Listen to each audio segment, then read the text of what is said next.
Good morning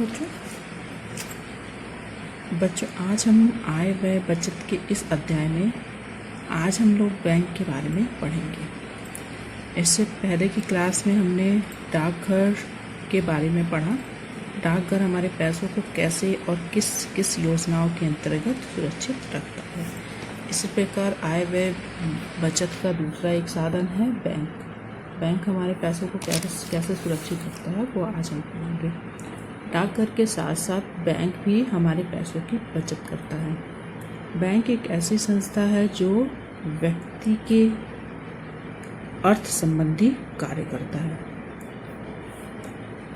bank शब्द की उत्पत्ति इटालियन शब्द के बेंचो से हुई है। बैंक शब्द की उत्पत्ति इटालियन शब्द के बेंचो से हुई है, जिसका अर्थ है बेंचों पर बैठकर मुद्रा अर्थात धन का आदान प्रदान करना या फिर धन को बदलना। बैंक धन के लेन देन की एक व्यावसायिक संस्था है। कोई भी व्यक्ति बैंक में अपना खाता खोलकर उसमें धन जमा कर सकता है तथा ज़रूरत पड़ने पर निकाल भी सकता है तथा साथ साथ कुछ ब्याज के रूप में अतिरिक्त धनराशि भी उसे प्राप्त होती है।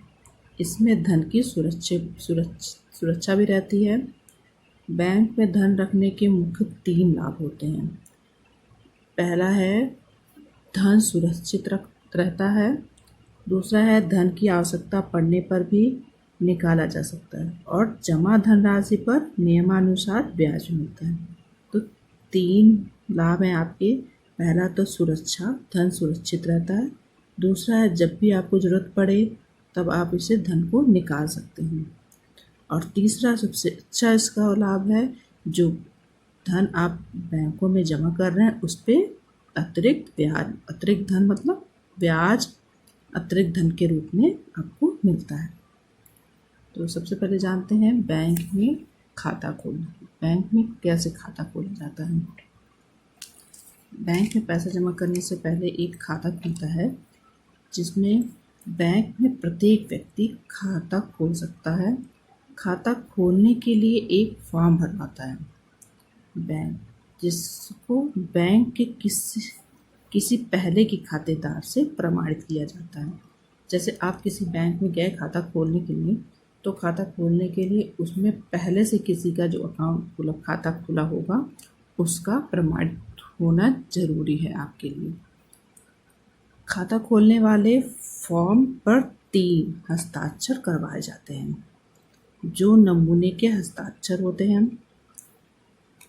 खातेदार का 3 फोटो भी लगवाए जाते हैं। एक फोटो फॉर्म पर, दूसरे खाते फॉर्म पर और एक पासबुक पर। नया खाता खोलने कम से कम 500 रुपये का जमा धनराशि की जा सकती है। जब रुपया निकालना होता है तब भी हस्ताक्षर का मिलान कराया जाता है।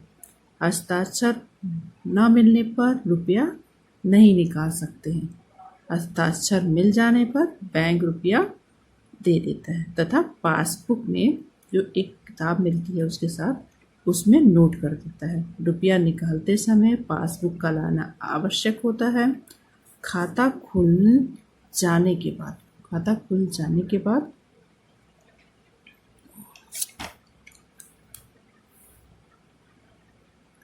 बैंक हमें 3 पुस्तकें देता है। 3 पुस्तकें कौन कौन सी, जिसका जो है पासबुक जमा पुस्तिका और चेक बुक। ये 3 तरह के बुक आपको खाता खोलने के बाद मिलते हैं, जिसका कोई भी आप शुल्क बैंक द्वारा नहीं लिया जाता है। तो पहला है पासबुक पढ़ते हैं। बैंक अपनी ग्राहक बही में प्रत्येक ग्राहक का खाता अलग पन्ने पर खोलता है तथा ग्राहक जितना भी रुपया जमा करता है या निकालता है उसका लेखा जोखा उस पृष्ठ पर दिनांक सहित अंकित करता है। अंक ठीक उसी प्रकार से ग्राहक को एक पुस्तिका दी जाती है, जिस पर पैसा निकालने और जमा करने का विवरण समय पर होता रहता है। खाता पैसा निकालते समय और डालते समय इस पुस्तिका को लाना आवश्यक होता है। उस पर जमा की गई तथा निकाली राशि लिख दी जाती है, इसे पासबुक कहते हैं। दूसरा होता है जमा पर्ची पुस्तिका। खाता खुल जाने के बाद खातेदार जब भी पैसा जमा करता है तो वह एक जमा पर्ची पर धन भरकर धन को जमा करता है। मतलब कि उस पर्ची पर उस व्यक्ति की राशि, धन की राशि एवं हस्ताक्षर, दिनांक आदि अंकित होते हैं। नगद जमा पर्ची तथा चेक जमा पर्ची अलग अलग होते हैं। जमा पर्ची के दो भाग होते हैं। धन व चेक जमा करने के बाद पर्ची का एक भाग। जमा पर्ची के दो भाग होते हैं। एक भाग धन व चेक जमा करने के बाद पर्ची का एक भाग बैंक के पास तथा दूसरा खातेदार के पास रख लिया जाता है। अब तीसरा आता है चेक। चेकबुक क्या होता है? पैसा निकालते समय बैंक एक चेकबुक देता है जिस पे खातेदार पैसा निकालते समय चेकबुक की एक चेक को भरकर बैंक में जमा कर देता है। उसको बैंक में नमूने के हस्ताक्षर से चेक करने के बाद हस्ताक्षर मिलने पर बैंक खातेदार को चेक पर लिखी हुई रकम दे देता है। चेक भरते समय सावधानी रखनी चाहिए। चेक पर दोहरा नहीं लिखना चाहिए।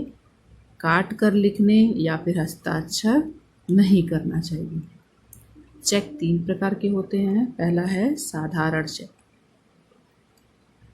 यह 3 प्रकार के प्रयोग किए जाते हैं। पहला है वाहक चेक, दूसरा है आदेश चेक और तीसरा है रेखांकित चेक।